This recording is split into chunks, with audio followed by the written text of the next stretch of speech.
So for those of you who want a little extra challenge, you could do something like this, where I put in the shades to create a little bit more detail in the foreground. Keep watching if you want to do this little extra bit to your project. It's not required, but it adds an awesome touch. So the last thing I want to do is I want to add some little details in the very front, the foreground of these paintings.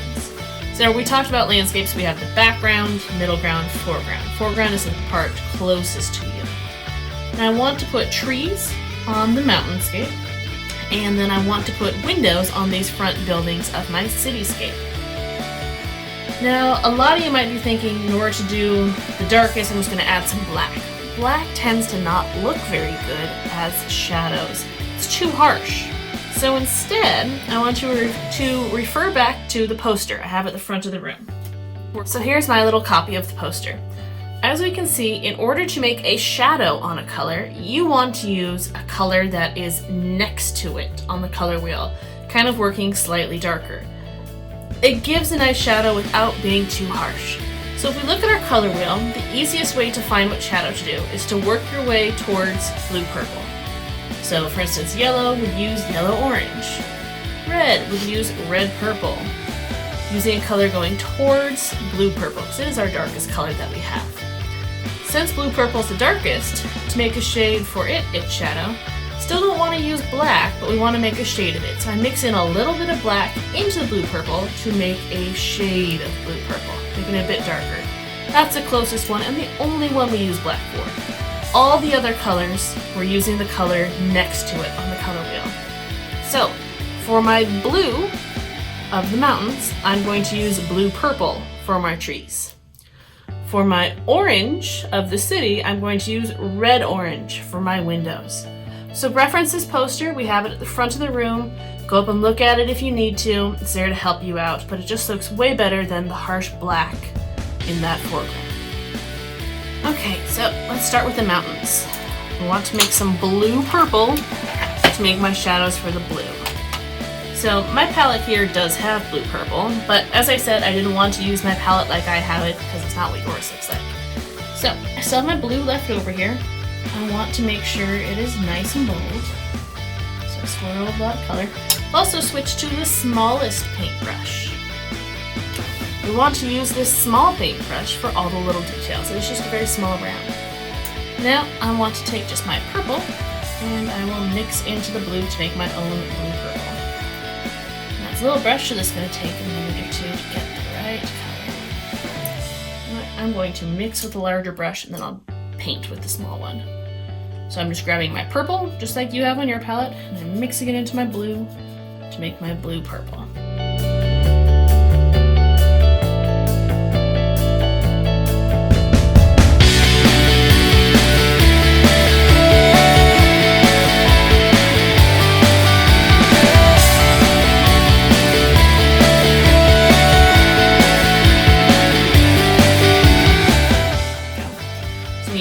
Purple for my foreground.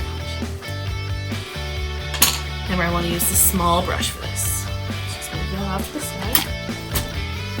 So for my trees, what I like to do is I like to start by making some random lines. I want some short, some tall. You could have them go taller than your mountain. They could be really short. They could be close together. They could be far apart. You could start with just kind of my sticks. These are going to be my trunk. I don't want to make a Christmas tree sort of shape. I want to make it a little bit more rough. So I'm going to do just lots of little lines coming out. I want to make it random.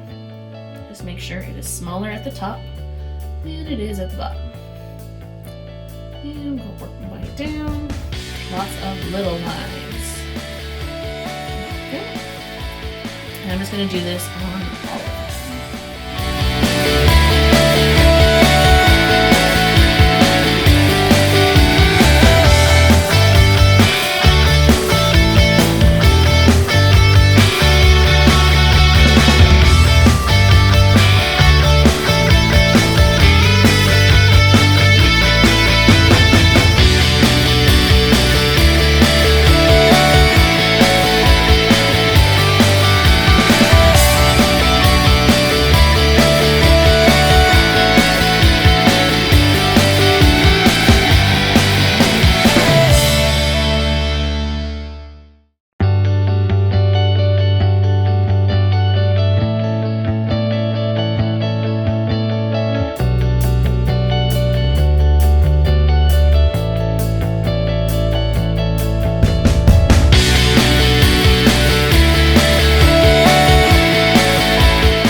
you do want to make sure, you see how right here, you see that lighter bit and this is the mountain showing through?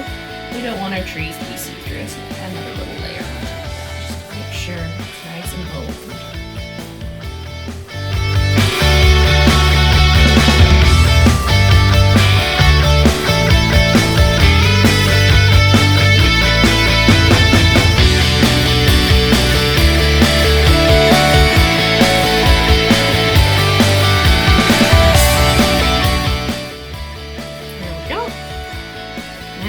For the city.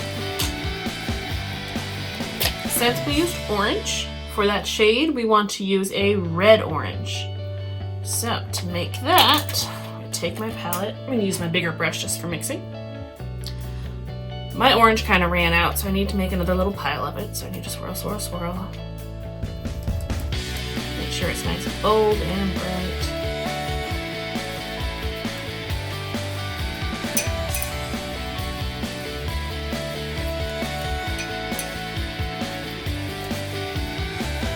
Now my palette does have a red orange, but I want to make it just like yours, so yours doesn't. I'm going to mix in a little bit of red. Make my own red orange. So I want to hydrate that color, make it bright and bold, and mix it.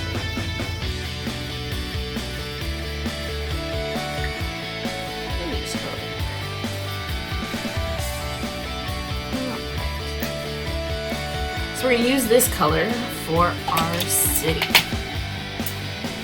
So for the city, you might want to look at some of those pictures. So we're gonna do the windows. Now I like to look at the pictures because it shows you all different types of windows. They could just be the rows of the squares. They could be vertical lines like this. They could be more horizontal.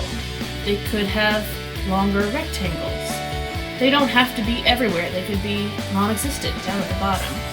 Mix it up. Don't make every building exactly the same. Use those reference pictures to help you out when it comes to this. Now we're only going to add these windows into this very front layer. So we want them just in the foreground with my palette. Alright, so small brush. I think this building I'm going to do this.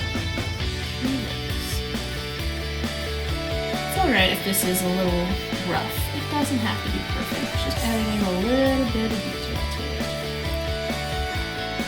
Make sure you don't overload your brush. You don't want to make puddles. You could take your time and do this exact, but honestly it's not necessary. I'm just trying to get in little bits of details. Alright, now I'm going to pretend that there's a little building that kind of comes here. So I'm only going to continue down these ones. You can give that illusion of buildings layering on top of each other and in front of each other by just not filling in all the way.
lines out, I gave the illusion of another smaller building there.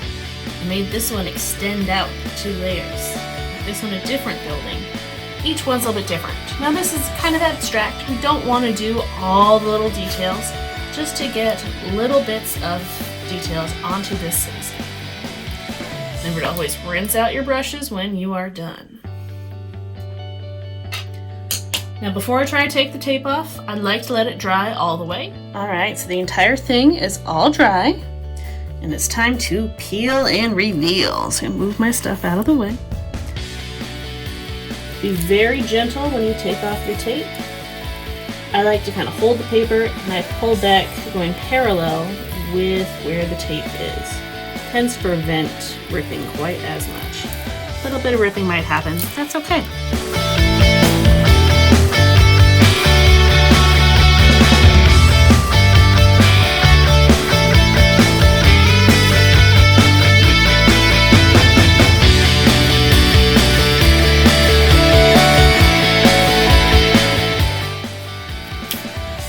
Now remember back in the very beginning, we covered up our pencil lines just a little bit. So now would be a great time to go back very carefully with your eraser and clean up those lines so we don't see them anymore.